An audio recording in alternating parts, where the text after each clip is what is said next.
Meus queridos amigos, amados irmãos, que a graça e a paz de Deus e também do seu Filho amado Jesus Cristo seja com todos vocês. Bem-vindo ao nosso canal. Estamos nesses três meses estudando sobre o legado de Abraão, Isaac e de Jacó. Serão 12 lições, hoje já é número 3. E nós estaremos estudando sobre Gênesis 16, que vai nos revelar que a nossa caminhada de fé não é apenas marcada pela promessa, mas também por períodos de espera, para que essas promessas se cumprem.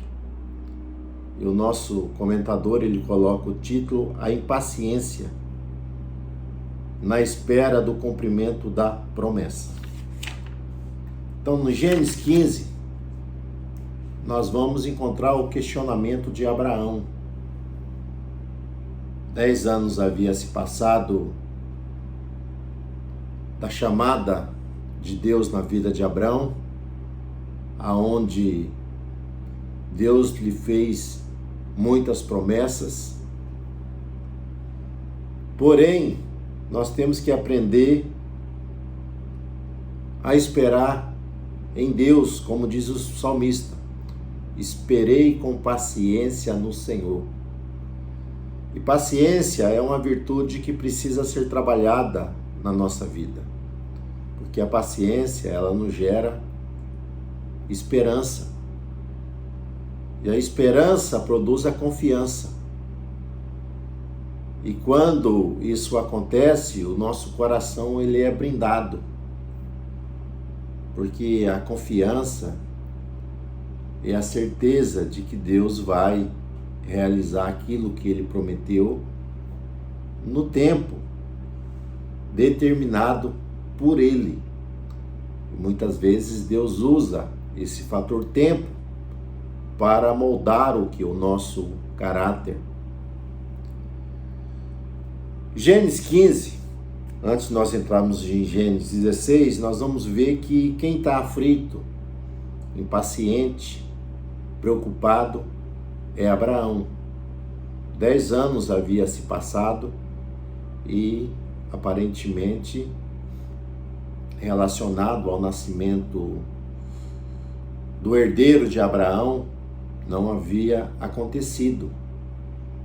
E ele vai questionar Deus. E Deus se revela como o Todo-Poderoso, como aquele que é capaz de cumprir as suas promessas. Ele reanima Abraão, porém no capítulo de número 16, essa mesma aflição, essa preocupação, essa ansiedade, ela vai ser manifestada agora no coração de Sarai. E ela vai buscar uma tentativa de ajudar Deus para cumprir uma promessa espiritual. E o perigo é nós tentarmos arranjos humanos para questões espirituais. Isso trará consequências desastrosas quando nós utilizamos arranjos humanos para questões espirituais. Então, Sarai, ela vai propor uma questão de costumes da época, porque uma mulher, quando ela não gerava filho, naquela cultura, naquele tempo, era algo vergonhoso, né? Era o opróbrio das mulheres quando ela não tinha essa capacidade, essa fertilidade. e ela vai procurar esse arranjo cultural, oferecendo uma escrava para que Abraão ele deitasse com ela para gerar um filho, como se esse filho fosse dela. O texto não diz, entre o capítulo 15 e o capítulo 16, se Abraão ele conta essa experiência, esse encontro com Deus, na qual Deus lhe promete de cumprir a sua promessa, mas nós vamos encontrar Sara, ela impaciente quanto a essa promessa, achando que ela já não tinha possibilidades, porque além de estéril, agora ela já estava enfrentando o problema da velhice. E isso gerou que uma forte pressão emocional e psicológica na vida do casal. Logo, ela vai aconselhar Abraão, e Abraão vai ouvir o conselho de Sara.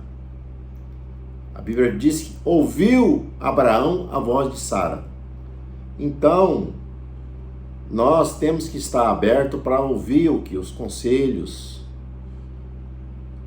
de outras pessoas, porém, isso não significa que nós temos que aceitar todas as propostas. Nós temos que buscar sempre orientação de Deus para a nossa vida, porque Deus sempre tem o melhor para nós. Em Gênesis 16, esse episódio, ele nos revela que Abraão ele não busca a orientação de Deus. E isso vai fraquejar o quê?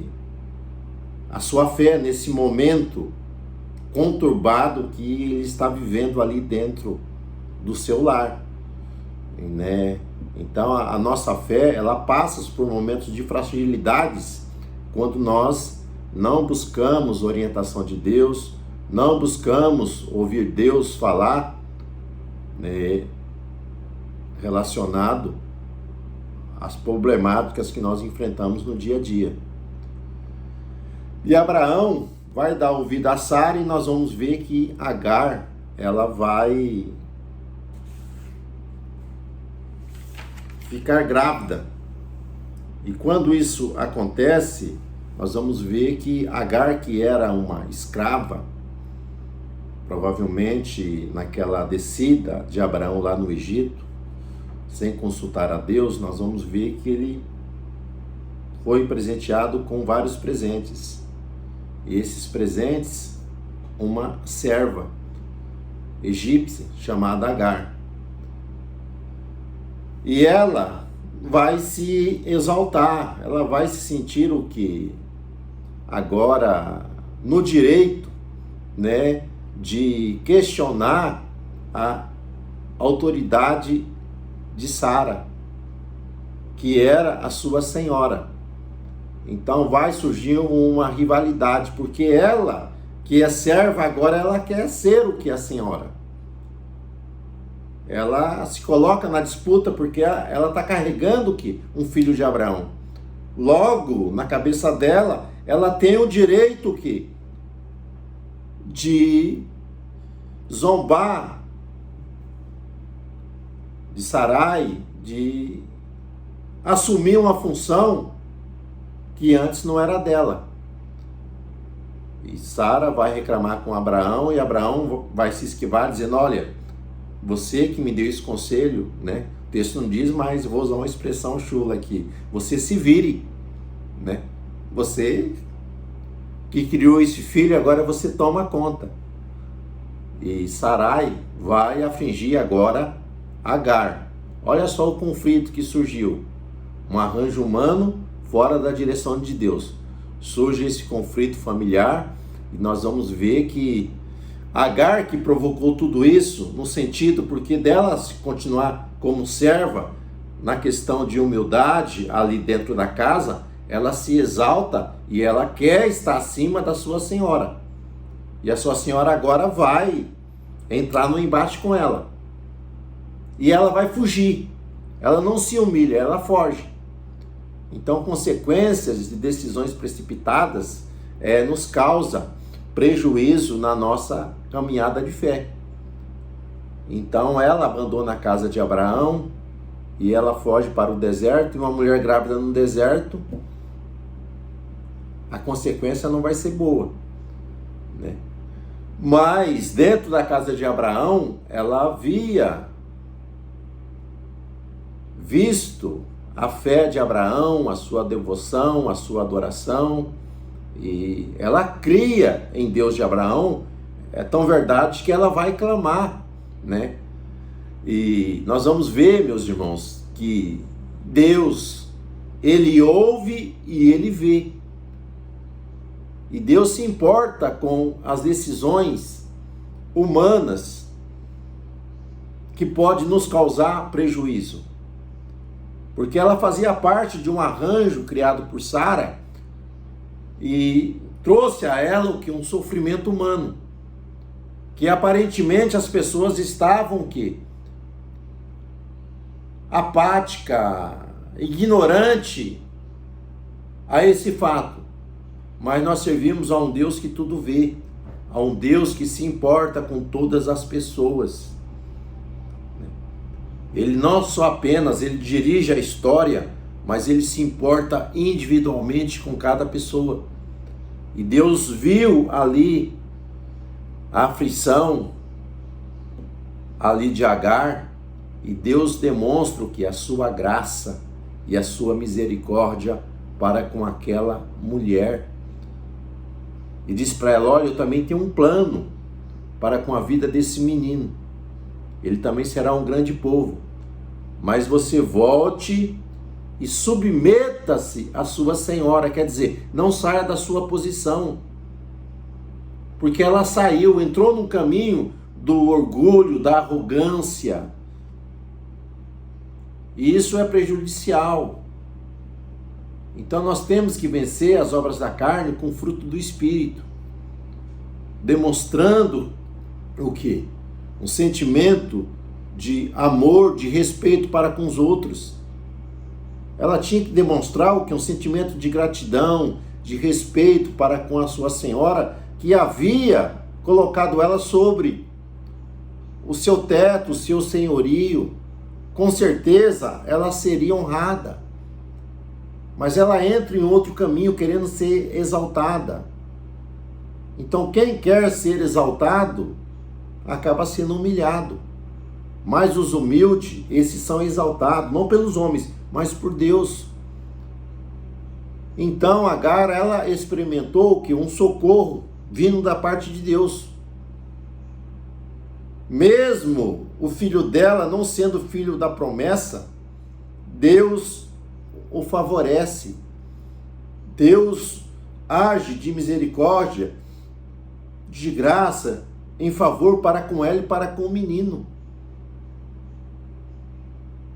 Então Deus se importa, meus irmãos, com todos nós, com todas as pessoas. Então Deus, Ele está no controle de tudo.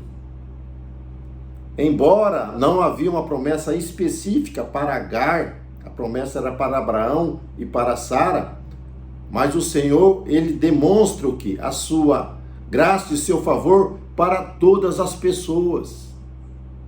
Deus ama a todos indistintamente. E Deus quer o bem de todos. Então, a história de Abraão, de Agar, de Sara, de Ismael, nós vamos ver que esses 4 personagens envolvidos, né, Abraão, Sara, Agar e Israel, nós vamos ver que, ou melhor, Ismael, Deus, ele demonstra que ele é soberano e que ele governa o que? A história. Nada passa desapercebido do seu olhar, do seu ouvir. Deus vê e Deus ouve todas as coisas. E Deus, Ele sempre quer o melhor para nós.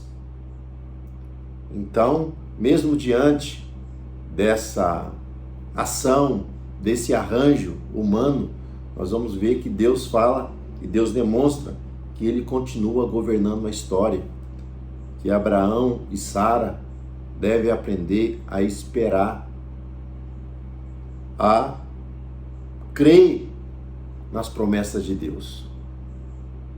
Então, nós entendemos que essa história aqui de Abraão, de Sara, de Agar, de Ismael, além de Deus governar a história, Deus cumpre as suas promessas no tempo certo, no tempo dele. Então, como servos de Deus, nós temos que aprender a esperar em Deus e confiar na sua fidelidade. Porque enquanto nós confiamos, nós temos paz, nós temos a certeza de que todas as coisas irão cooperar para o nosso bem. Mas quando nós agimos de maneira impaciente, como houve nessa história aqui, isso pode nos levar a decisões precipitadas, que pode nos trazer problemas mais à frente. Que Deus nos ajude, eu e você, a sermos perseverantes e a sermos pacientes diante da nossa jornada de fé. Porque Deus é soberano, Deus ouve e Deus vê todas as coisas e Ele sempre quer o melhor para todos nós. Então que Deus vos abençoe, que Deus vos guarde. Até uma próxima oportunidade, Deus assim permitindo.